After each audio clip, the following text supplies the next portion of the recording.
On se retrouve tout à l'heure.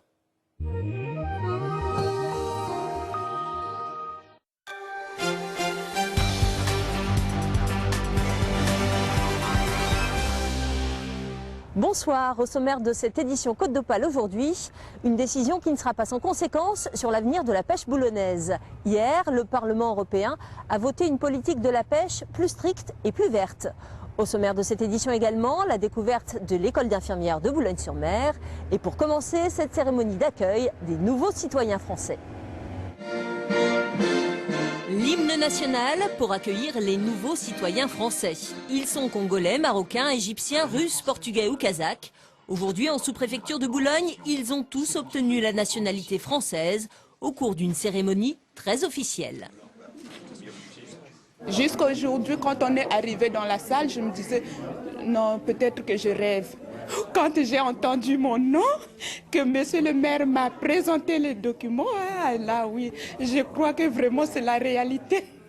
Pourquoi vous avez voulu avoir cette nationalité française? Être un citoyen à part entière et participer, surtout au niveau des votes et tout ça. C'est vraiment un très très grand honneur, chose que j'attendais depuis très longtemps. Moi, il y a très nombreuses années, je ne parlais pas du tout un mot de français. C'est un honneur pour nous d'être un des vraiment citoyens de la France et des Français, n'est pas des étrangers. On a tous les devoirs d'abord, tous les droits. Le principal devoir, c'est de respecter les lois de la République, c'est de respecter les lois du territoire sur lequel on se trouve, mais c'est de respecter aussi les valeurs. C'est de respecter les principes de liberté, d'égalité, de fraternité, de tolérance, de laïcité. Aujourd'hui, 24 personnes sont devenues citoyens français. Chaque année, sur l'arrondissement de Boulogne, qui compte près de 160 000 habitants, ils sont une quarantaine à acquérir la nationalité française, soit par décret, soit par mariage, soit par naissance en France. Le concours d'entrée à l'école d'infirmières de Boulogne aura lieu en mars prochain, mais déjà on s'y presse pour s'inscrire, découvrir les locaux et s'entendre dire que sans travail, on n'aura rien. On a un nombre d'heures à respecter dans les 3 ans, on a un quota d'heures. Si vous avez dépassé votre quota d'absence au bout des 3 ans, vous n'êtes pas accepté au diplôme d'achat. Nous souhaitons qu'ils soient bien informés que c'est une formation intense et s'il n'y a pas de travail personnel au rendez-vous, eh bien, il n'y a pas souvent de succès à la fin des études. Alors on peut avoir une hypotension.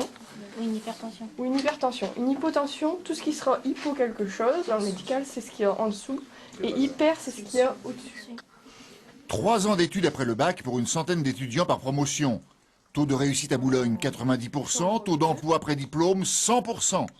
On comprend que le métier attire.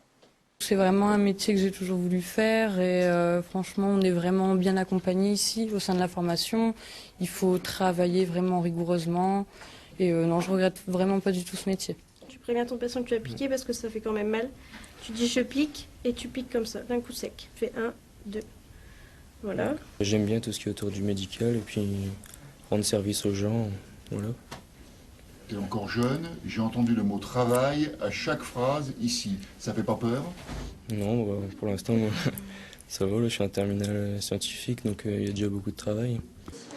La région compte 23 écoles d'infirmières, dont 5 sur notre littoral. Un vote acquis à une très large majorité et qui fait la part belle aux propositions de la Commission européenne. Une politique de la pêche donc plus verte et surtout bien plus stricte pour les pêcheurs européens.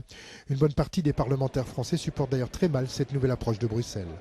Dans quelques années, on se lamentera comme on s'est lamenté sur la disparition ou l'affaiblissement de la sidérurgie européenne ou d'autres pans de l'industrie européenne, l'industrie textile également, en disant « Ah ben zut, ça a été délocalisé, c'est parti ailleurs », alors que nous sommes sur une ressource halieutique qui est une ressource alimentaire.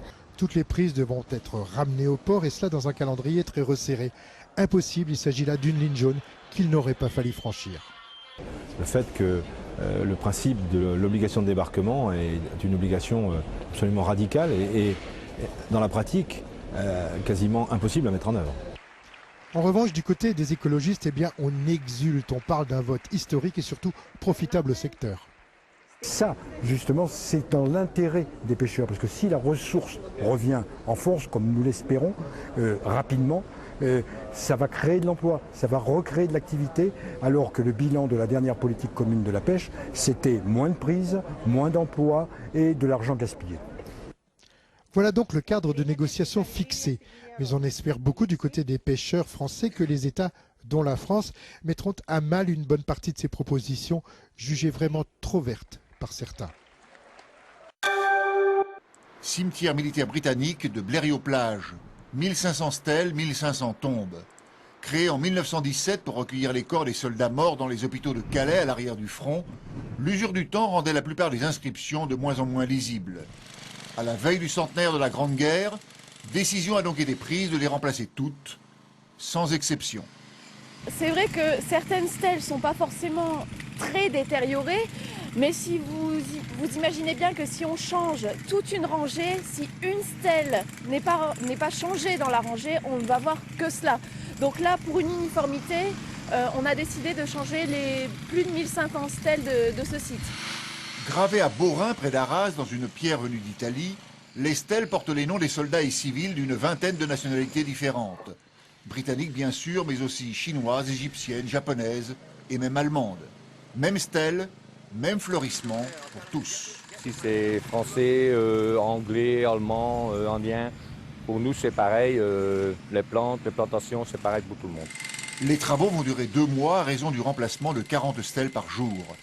Retour alors au silence, au respect, pour ce lieu où reposent des soldats, amis ou ennemis de la Grande Guerre, décédés à Calais et enterrés ici, de 1917 à 1921. C'est la fin de cette édition. Tout de suite, vos informations nationales. Très bonne soirée sur France 3.